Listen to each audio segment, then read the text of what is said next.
समीन को इस बात की बड़े अच्छे तरीके से समझ आ गई है कि इस घर में कोई भी उसका सगा नहीं है। मतलब ये है कि जो कुछ भी इरा करने की कोशिश कर रही है ना, वो किसी की शय पे कर रही है और वो कोई और नहीं है, वो सिर्फ और सिर्फ शाइला ही है जो उसको बदजुबान कर रही है और उसका दिमाग पूरे तरीके से यानी कि बना रही है। जैसा कि वो देख रही होती है, वो उसको बुरे बुरे तरीके की बातें समझा रही होती है कि तुम्हें अब समीन आंटी के साथ ये सब कुछ करना है, तुम बहुत अच्छी परफॉर्मेंस कर रही हो, जिसको देख के वो काफी हैरान हो जाती है। लेकिन कुछ भी नहीं कह पाती क्योंकि वो जानती है कि उसकी इस बात का कोई भी यकीन नहीं करेगा कि इरा को बदतमीज करने में सिर्फ और सिर्फ उसकी फूफो जान का हाथ है और वही उसको ये सब कुछ करने पर मजबूर कर रही है, जिसकी वजह से वो बेचारी खामोश हो जाती है। लेकिन अंदर ही अंदर इस बात को बड़े अच्छे तरीके से समझ गई है कि अब उसको जो करना है ना, बहुत सोच समझ के करना होगा। ये रिश्ता बनाने के लिए उसको बड़ा वक्त दरकार होगा, क्योंकि इदरान के दिल में जगह शायद तो वो सोच रही है कभी बना ही ना सके। क्योंकि जैसे हालात उसको नजर आ रही है, उसकी बेटी तरह तरह की बातें करके उसको पता नहीं क्या क्या भड़का रही है। ये बात उसको काफी परेशान कर देती है। हीरा इस बात को लेके काफी ज्यादा डिस्टर्ब हो गई है कि समीन आंटी उससे इतना प्यार करती हैं, लेकिन मुझे मजबूरी में आके ये सब कुछ करना पड़ जाता है।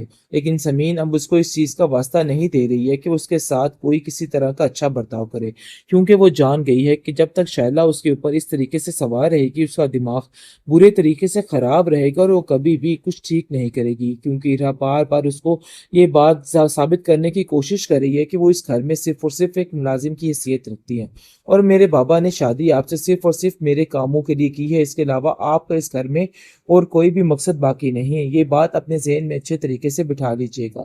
समीन कहती है कि बेटा, ये बड़ों की बातें हैं और बड़ों की बातों में इस तरीके से तुम्हारा बोलना बनता नहीं है, और मैं बिल्कुल तुम्हें इस बात की परमिशन नहीं दूंगी कि तुम हर बात पर मुझे इस तरीके से जलील करो या सबके सामने रुसवा करती फिरो। समझाया इरा को, इरा बेटा देखो, ये तुम्हारी कभी सगी नहीं हो सकती। ये सब कुछ ड्रामेबाजी कर रही है ताकि आहिस्ता आहिस्ता तुम्हारे बाबा को तुमसे छीन सके। इसके अलावा इस लड़की का और कोई मकसद नहीं है, जिसके लिए तुम्हें अब जरा सोच समझ के सारे काम करने होंगे। लेकिन जी आप देखेंगे कि काफी ज्यादा कोशिश अभी तक जारी रहेगी इस बेचारी समीन की, और वो कहेगी कि बेटा मैं ऐसा नहीं चाहती हूँ और ना ही आप लोगों के साथ कुछ बुरा करना चाहती हूँ, लेकिन पता नहीं क्यों आप लोगों को ऐसा क्यों लग रहा है कि मैं आप लोगों का बुरा चाहती हूँ। लेकिन शाइला उसको चैलेंज करती है और कहती है कि देख लेना तुम्हारा मैं क्या हश्र करूंगी। बहुत जल्द तुम्हें दिक्के देकर यहाँ से ना निकलवाया तो मेरा नाम बदल देना।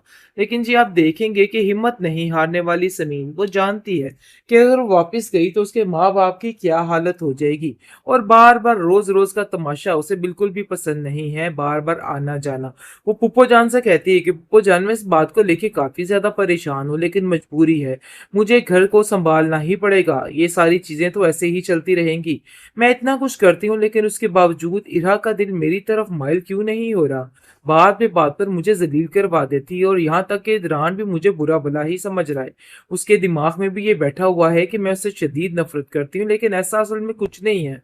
मैं किसी का बुरा नहीं चाहती हूँ, बल्कि मैं सिर्फ और सिर्फ इन लोगों के बारे में अच्छा ही सोच रही हूँ और अच्छा ही चाहती हूँ। काश इन लोगों को मेरी समझ आ जाए, लेकिन शायद मुझे नहीं लगता कि इदरान किसी भी तरह से ठीक होगा, क्योंकि वो हीरो की बातों में आकर इस तरीके से जलील करने लग जाता है मुझे, और उसके दिल में सारा कुछ ऐसे बैठ जाता है कि जैसे पता नहीं क्या हो गया है। आप देखेंगे कि इदरान का दिमाग बुरे तरीके से मऊफ हो रहा है।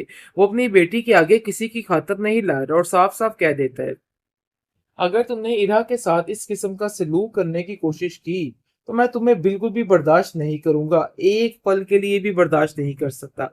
ये बात तुम अपने जहन में अच्छे तरीके से बिठा के रख।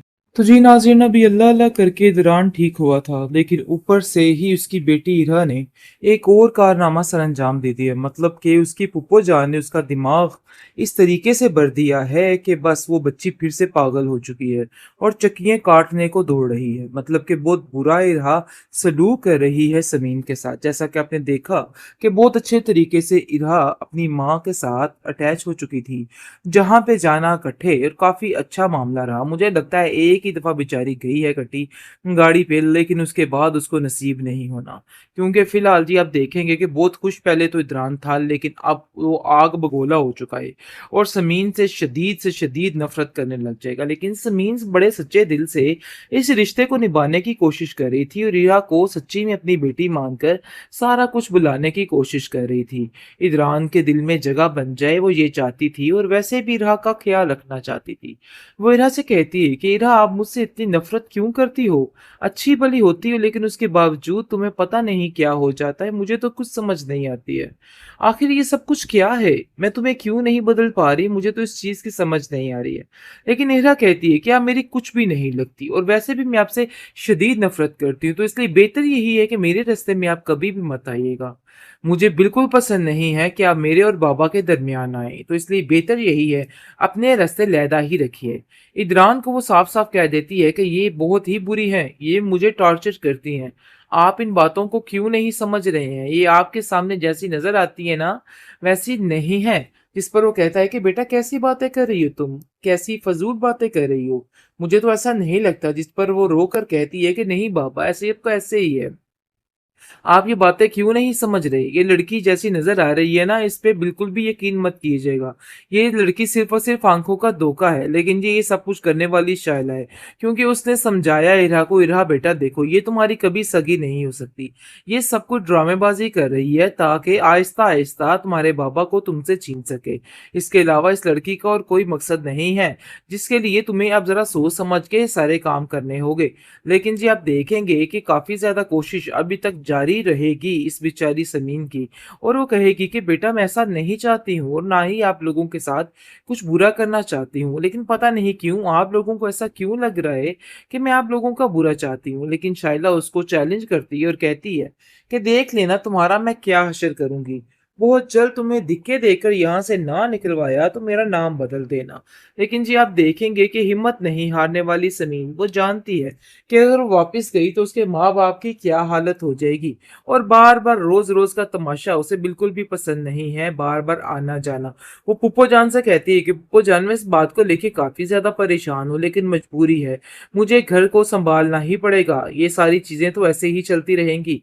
मैं इतना कुछ करती हूँ लेकिन उसके बावजूद इरा का दिल मेरी तरफ माइल क्यों नहीं हो रहा? बात पे बात पर मुझे ज़लील करवा देती है और यहाँ तक कि इदरान भी मुझे बुरा-भला ही समझ रहा है। उसके दिमाग में भी ये बैठा हुआ है कि मैं उससे शदीद नफ़रत करती हूँ, लेकिन ऐसा असल में कुछ नहीं है। मैं किसी का बुरा नहीं चाहती हूँ, बल्कि मैं सिर्फ़ और सिर्फ़ इन लोगों के बारे में अच्छा ही सोच रही हूँ और अच्छा ही चाहती हूँ। काश इन लोगों को मेरी समझ आ जाए, लेकिन शायद मुझे नहीं लगता कि इदरान किसी भी तरह से ठीक होगा, क्योंकि वो हीरो की बातों में आकर इस तरीके से ज़लील करने लग जाता है मुझे और उसके दिल में सारा कुछ ऐसे बैठ जाता है कि जैसे पता नहीं क्या हो गया है। आप देखेंगे कि इदरान का दिमाग बुरे तरीके से मऊफ हो रहा है। वो अपनी बेटी के आगे किसी की खातिर नहीं ला रहा और साफ-साफ कह देता है, अगर तुमने इरा के साथ इस किस्म का सलूक करने की कोशिश की, तो मैं तुम्हें बिल्कुल भी बर्दाश्त नहीं करूँगा, एक पल के लिए भी बर्दाश्त नहीं कर सकता। ये बात तुम अपने ज़हन में अच्छे तरीके से बिठा के रख